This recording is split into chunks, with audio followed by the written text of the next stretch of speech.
Assalamualaikum warahmatullahi wabarakatuh. Kembali lagi dengan kelompok 3. Pada kesempatan kali ini, kami kelompok 3 akan mempresentasikan topik 2 ruang kolaborasi mata kuliah perspektif sosiokultural dalam pendidikan Indonesia.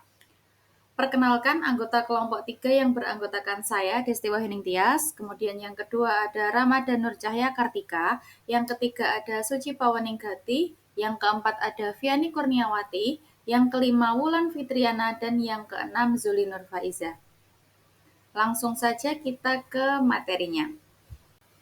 Pada kesempatan kali ini, kami akan mengulas buku yang berjudul Melawan Setan Bermata Runcing. Pada buku ini, kami akan membahas beberapa aspek di antaranya faktor sosial, ekonomi, politik, dan lain-lain yang terkandung di dalam cerita buku tersebut. Untuk yang pertama, terkait faktor sosial dari cerita pada buku tersebut, pada cerita tersebut masyarakatnya masih buta huruf sehingga sering mendapatkan stigma negatif dan ditipu oleh masyarakat luar dalam hal jual beli. Terdapat perbedaan perspektif sosial sehingga masyarakatnya yang tak beragama, berpakaian khusus dan terbatas, pemakan babi dan ular, terkadang dikucilkan oleh masyarakat lain. Beberapa anak merasa rendah diri menjadi orang rimba.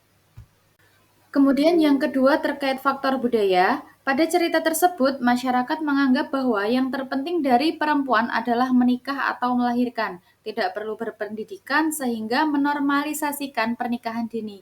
Mereka menyebut pensil sebagai setan bermata runcing dan meyakini baca tulis akan membuat orang menjadi jahat seperti setan dan membohongi orang lain yang buta huruf, serta berpandangan bahwa biarlah dewa yang menghukum mereka yang suka menipu.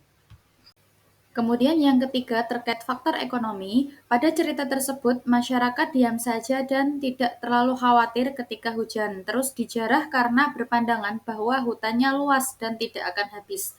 Anak-anak ikut berjualan cabai ke pasar. Masyarakat tidak memakai alas kaki karena mempermudah melewati lumpur hutan basah dan sungai. Perempuan berbaju cukup terbuka karena sering menyusui atau melahirkan.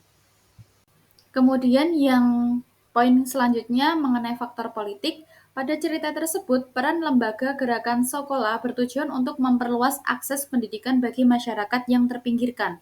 Fokus utamanya memberikan literasi dasar kepada anak-anak, mencakup membaca, menulis, dan berhitung. Setelah beberapa lama diberikan pemahaman pentingnya baca tulis, masyarakat akhirnya menyetujui anaknya mengikuti kegiatan belajar tersebut.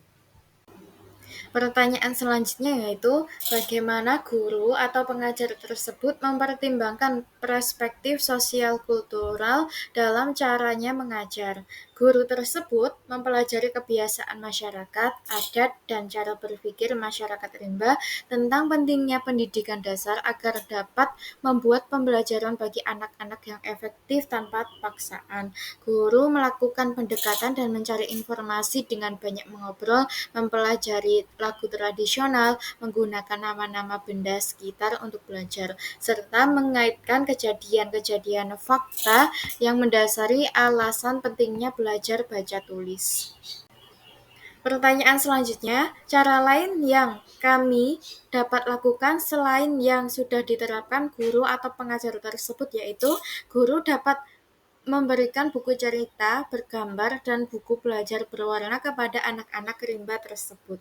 Anak-anak cenderung memiliki rasa penasaran atau ingin tahu yang besar sehingga dengan disajikan visual yang menarik akan menjadikan mereka lebih termotivasi atau semangat dalam belajar baca tulis.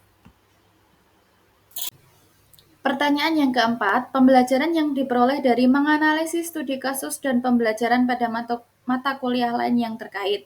Yang pertama, berkaitan dengan pemahaman peserta didik dan pembelajarannya, penting untuk mempertimbangkan keragaman latar belakang peserta didik dalam pembelajaran. Kemudian yang kedua, terkait prinsip pengajaran dan asesmen, merancang strategi pembelajaran perlu untuk mempertimbangkan kebutuhan belajar peserta didik agar rancangan pembelajaran yang kita susun sesuai dengan apa yang peserta didik harapkan. Kemudian yang ketiga, filosofi pendidikan Indonesia, pendidikan harus berakar pada kodrat alam dan kodrat zaman, tidak boleh meninggalkan budaya atau mempertebal identitas, menjadi pendidik yang teladan serta menginspirasi. Kemudian yang keempat berkaitan dengan pembelajaran sosial emosional, yaitu penting bagi pendidik untuk memiliki kompetensi sosial dan emosional agar bisa lebih memahami emosi atau perkembangan emosi pada peserta didik. Sekian presentasi dari kelompok 3. Jika ada salah kata mohon maaf. Terima kasih atas perhatiannya. Wassalamualaikum warahmatullahi wabarakatuh.